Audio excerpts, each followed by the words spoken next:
এই মুহূর্তে বড় খবর, অন্নপূর্ণা যোজনার সরাসরি প্রভাব পড়ল সেন্সাস কর্মীদের ওপর। প্রকল্পের টাকা বন্ধের আশঙ্কায় তথ্য দেওয়ায় অনীহা, অন্নপূর্ণা আতঙ্কে সেন্সাস কর্মীরা। তো কি বলা হয়েছে বিস্তারিত শেয়ার করছি। তো ধূপগুড়ি 7ই আগস্ট, প্রাচীন প্রবাদে বলে পান খেতে গিয়ে মুখ পুড়লে দই দেখেও ভয় লাগে। জনগণনার কাজের ময়দানে নামা কর্মীদের অবস্থা এখন অনেকটা তেমনই। তাদের ভয় অন্নপূর্ণা যোজনাকে ঘিরে। ভিড় ঠেলে ডিবিটি লিঙ্ক করানো, লাইনে ধাক্কা খেয়ে কাগজপত্র জমা দেওয়া এবং পরে আন্ডার ইনকোয়ারি দেখানো নিয়ে শহর থেকে গ্রাম সর্বত্রই ক্ষোভ ছড়িয়েছে। তার মধ্যে সেন্সাস হাউসিং নম্বর দিতে এনুমেরেশন হিসেবে দায়িত্ব পাওয়া কর্মীরা এলাকায় যাচ্ছেন। হাতের কাছে সেন্সাস কর্মীদের পেয়ে মহিলাদের একাংশ অন্নপূর্ণার ক্ষোভ উগরে দিচ্ছেন। বাড়ি বাড়ি নম্বর দিতে যাওয়া কর্মীদের অভিজ্ঞতাও তেমনই। কেউ সেন্সাস কর্মীদের অন্নপূর্ণা যোজনার সার্ভেয়ার ভাবছেন, আবার কেউ মনে করছেন সেন্সাসে দেওয়া তথ্যের সঙ্গে অন্নপূর্ণা অনুমোদনের সম্পর্ক রয়েছে। ফলে এই কর্মীদের প্রতিদিনই বিচিত্র অভিজ্ঞতার মুখে পড়তে হচ্ছে। কিছুদিন আগে অন্নপূর্ণার আবেদনকারীর ক্ষোভ ক্রান্তি ব্লকে আশ্রে পড়েছিল। সেখানে সেন্সাস করতে গিয়ে শিক্ষক অনিত শর্মার অভিজ্ঞতা, হাস্যকর পরিস্থিতিতে প্রায় বিব্রত হতে হচ্ছে। সার্ভে শুনেই মহিলারা একরকম হামলে পড়েছিল তার উপর। তো আমরা কি জিজ্ঞাসা করব, উল্টে তাদের প্রশ্নেই জেরবার অবস্থা। অন্নপূর্ণা যোজনার টাকা কেন ঢুকছে না, কিভাবে ঢুকবে, এই সেন্সাসের সঙ্গে অন্নপূর্ণা যোজনা প্রকল্পের কোনোভাবে যুক্ত কিনা তা নিয়ে নানান প্রশ্নের জবাব দিতে হচ্ছে। কাজের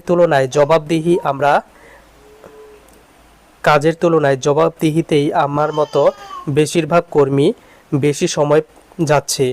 ধূপগুড়ি শহরের ছবিটাও প্রায় একই রকম। চিন্ময় দাস বলেন, ঘরবাড়ির সমস্ত তথ্য জানাতে কেমন একটা ইতস্তত ভাব দেখা যাচ্ছে।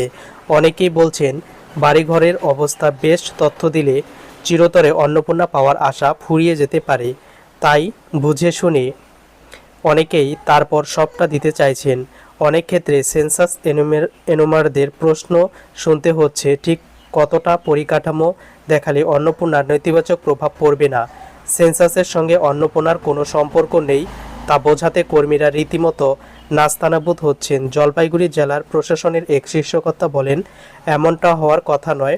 সেন্সাস পুরোপুরি সাংবিধানিক বিষয়। অন্নপূর্ণা যোজনা প্রকল্পের সঙ্গে তার দূর দূরান্ত পর্যন্ত কোনো সম্পর্ক নেই।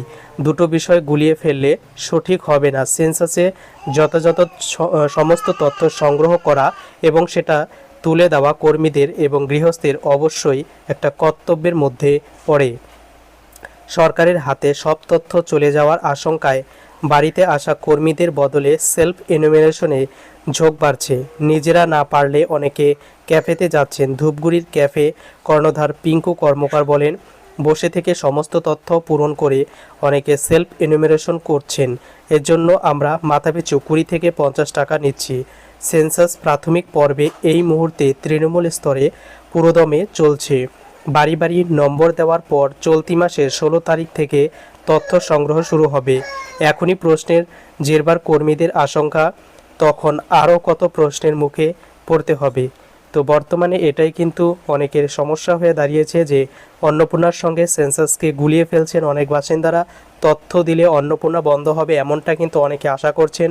16 তারিখ থেকে বাড়ি বাড়ি তথ্য সংগ্রহ করবেন যারা এই সেন্সাস কাজের সঙ্গে যুক্ত। তো এখানে মূলত বলা হচ্ছে যে সেন্সাস এবং অন্নপূর্ণা যোজনা সম্পূর্ণ দুটি আলাদা বিষয়। অন্নপূর্ণা যোজনা কিন্তু একটি সরকারের যোজনা, যেটা কিন্তু সরকার দেবে, এবং সেন্সাস হচ্ছে একটি সাংবিধানিক মর্যাদা, যেটা কিন্তু প্রত্যেকেরই কর্তব্য এটা কিন্তু ফিল আপ করার। এটাই কিন্তু এখানে বলা হয়েছে।